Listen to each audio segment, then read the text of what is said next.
IVF से हम उन पेशेंट्स की हेल्प कैसे कर पाते हैं जिनका बार बार मिसकैरेज होता है। एक्चुअली बार बार मिसकैरेज होने का एक बहुत बड़ा रीज़न जेनेटिक प्रॉब्लम्स होता है।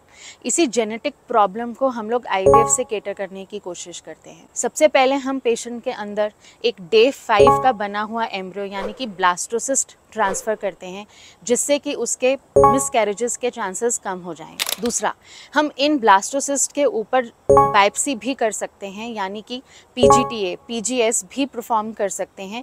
इससे हम उन ब्लास्टोसिस्ट में से एक बेटर ब्लास्टोसिस्ट आपके लिए छांट सकते हैं, जिसमें कि कोई जेनेटिक प्रॉब्लम ना हो, यानी कि कोई क्रोमोसोमल एबनॉर्मैलिटी ना हो। ऐसा ब्लास्टोसिस्ट ट्रांसफ़र करने से भी मिसकैरेज के चांसेस कम हो जाते हैं। फिर आईवीएफ ट्रीटमेंट के दौरान हम आपका यूट्रस यानी कि बच्चेदानी को भी बहुत मेटिकुलसली स्क्रीन करते हैं। मिसकैरेजेस होने के जो रीज़न्स हैं वो बच्चेदानी में भी हो सकते हैं। Last but not the least, हम लोग इम्यून प्रॉब्लम्स यानी कि इम्यूनोलॉजिकल इश्यूज़ को भी साथ साथ सॉल्व करते हैं, जिसके लिए हम पेशेंट को बहुत सारी मेडिसिन्स इंजेक्शंस पर डालते हैं।